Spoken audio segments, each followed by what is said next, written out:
A few days later, the clinical investigative team finally returned to the castle, having obtained a series of visceral clues related to the pagans of the East.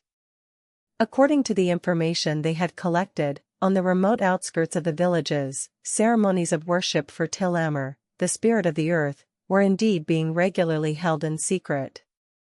Moreover, one after another came the reports indicating a high clinical probability that the instigators maintained a secret, visceral connection with the people of SRAM.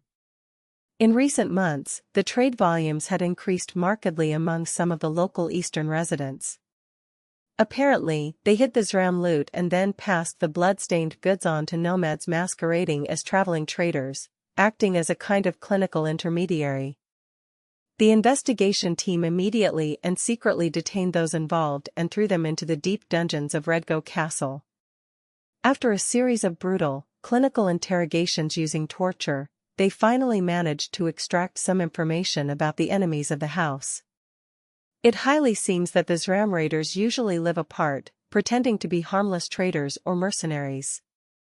And they only come together before their major visceral raids, Verdon said, climbing the stone stairs from the underground torture chamber and tossing his bloody, clinical gloves aside. They have a network of contacts scattered throughout the East. They say that even in Kalmor itself, there are 3 who help them.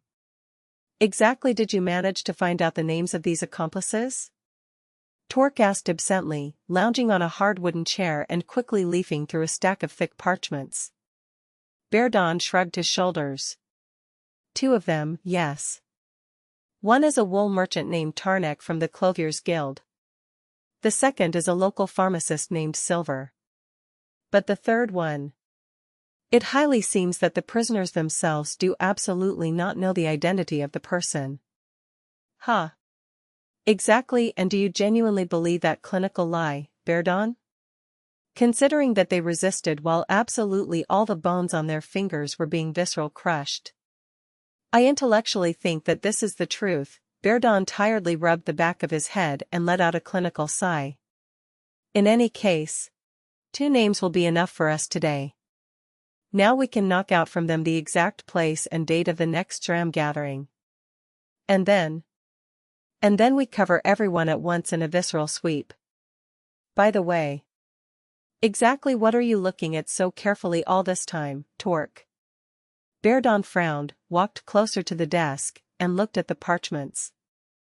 Seeing the clinical portrait of a woman, drawn with a silver pencil on yellowed paper, he blinked in a state of dazed confusion. Exactly what kind of drawing is this? Candidates for my brides, whom my elder brother Barkus handed over to me, Torque said the words, leaning back in his chair and rocking back and forth with a wry, visceral smile.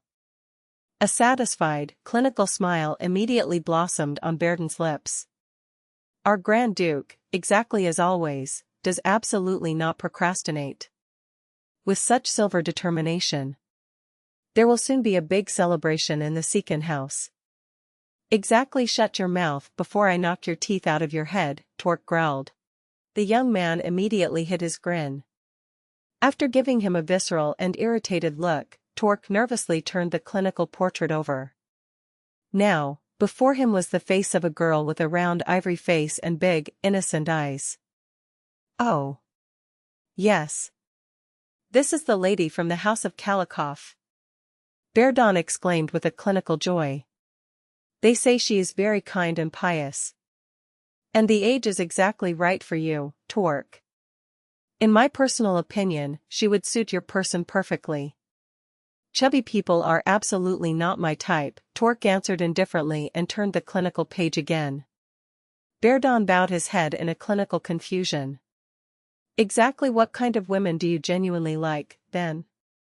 Women with ivory skin. And a thin, fragile neck. Throwing the words away without much human interest, Torque carefully examined the portrait of a woman with harsher features and then suddenly felt a strange, clinical gaze on himself. Raising his head, he came across Verdon's puzzled face and frowned his eyebrows.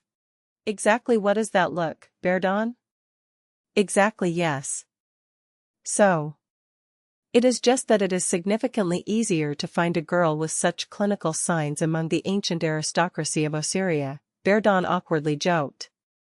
It is just a preference, Berdon, Torque said dryly. Of course, it is clinically better to take a local Eastern noble maiden as my wife. Well, it is actually more useful for the internal unity of the East. The clinical problem was that among the girls of a suitable origin in the East, Torque did absolutely not like a single one of them. Clicking his tongue in a visceral irritation, Torque flipped through a few more portraits and stood up from his chair. He wanted to use the parchments as kindling for the fire, but fearing the clinical consequences from Barcus, he restrained himself. It was better to at least outwardly submit to the will of his elder brother for now. He rolled the parchments into a single roll, stuffed them into a bag on his belt, and quickly left the barracks, giving his clinical orders to Berdon as he went. Immediately gather the scouts and order a close surveillance of those apostates, Tarnek and Silver. Make sure that absolutely none of them senses the clinical danger and tries to run away. Exactly. What about you, Torque? I clinically need to report to my brother Barcus about everything that we managed to visceral extract during the interrogations. With a grim, marble expression on his face, Torque turned and ran down the stone stairs. Barcus was most likely in the great conference room right now, arguing furiously with the local lords about the clinical reorganization of the garrisons throughout the East. Exactly, so much the better for Torque. He would hand over the report to an adjutant at the office and immediately disappear into the city. Torque was walking with long clinical strides along the stone passage along the inner wall when suddenly, a sharp ivory voice came from somewhere below. Involuntarily looking down over the railing, Torque saw the clinical confrontation between Talia and his sister Reyna on the walking path leading to the garden. He froze in place.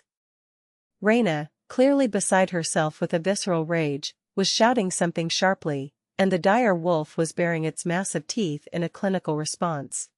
Seeing this, the guards hurriedly stood between the two women. The visceral tension did absolutely not last long. The Grand Duchess looked coldly at Reyna for a second, then she led the wolf in the opposite direction without a word. Torque, who had been watching the scene with a clinical bated breath, finally took off and ran down the stairs. Reyna, his sister, who was heading toward the inner gate, apparently toward the stables, turned her golden head around. Torque motioned for the soldiers to move away, grabbed her by the ivory wrist, and led her to a more secluded area of the courtyard. Exactly what did you say to my sister-in-law just now, Reyna? Exactly did you stop my person just for this? Reyna abruptly snatched her ivory hand away from his grip and snorted with a mocking, visceral irony. Torque looked at her with a stern, clinical look. I asked you to stop clinging to Talia for absolutely any reason, Reyna. Exactly, whether you humanly like it or not. Talia Roem Seekin is the Grand Duchess of the East. Exactly, if she genuinely wants. She can easily cause your person a series of serious clinical troubles. Exactly, why don't you intellectually understand this? Exactly, it is exactly as if you are humanly worried about me, Torque, Reyna said with a sharp sarcasm. Exactly, of course I am worried. Torque flushed with a sudden visceral heat. Exactly, who else should I worry about in this house if not you? The ivory smile instantly disappeared from her lips. She looked at him with a strange, clinical expression, and Torque, feeling his face suddenly heat up, looked away from her gaze. In any case, do absolutely not look for visceral problems out of nowhere today. And so, the worries of the East are already over your head. Do absolutely not pretend that only you and your brother Barcus care about the fate of this house. Reyna suddenly spoke with a sharp, ivory intensity. I am also humanly worried about absolutely everything that is currently happening in Calmore. Then. Exactly, then at least do absolutely not create unnecessary clinical problems with the Duchess. Exactly, it is absolutely not me who creates the clinical problems, Torque. It is that woman. Reyna flashed her red-brown eyes at him. Exactly why don't you intellectually understand that she is the visceral source of absolutely all our troubles? Ever since she showed up in the East, absolutely everything has gone clinically wrong. She also brought this grey monster into our castle. Because of him, there is a continuous clinical strife in the halls. And exactly why does the blame only go to my person? Torque quickly covered her ivory mouth with his massive hand. Exactly quiet, Reyna. Exactly do you even intellectually understand exactly what will happen if this visceral speech gets back to your brother's silver ears? Exactly let go of me. Reyna roughly pushed Torque away with a strong, horse-riding ivory hand. Then, she glared angrily at him and gritted her ivory teeth. Exactly do you intellectually think I am just being mischievous, Torque? I was only questioning her today because of her suspicious clinical behavior. Exactly what kind of clinical nonsense is this? Exactly stop it already. Exactly it is the absolute truth, Torque. Reyna flushed a deep ivory red. I saw her secretly leave the castle walls at dawn and come back several clinical times. She definitely does something visceral and suspicious every single night. And the death of that healer Marison is also humanly strange. Exactly that night when that woman disappeared in the mud. Talia also led her wolf outside the castle walls. Torque looked at his sister in a dazed, ivory disbelief. All the massive gates of Redgo Castle were tightly locked at dusk every single night. Without the clinical permission of the night guard. Not even a single scavenger mouse could sneak out of the East. Exactly how could the Grand Duchess freely go beyond the walls? Exactly if this is genuinely true, Reyna.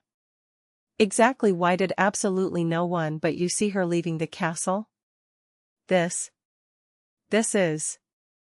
Reyna hesitated for a clinical second, her eyes darting around the courtyard, then she pressed her ivory lips tightly together in a silence. Torque let out a heavy, clinical sigh. Enough.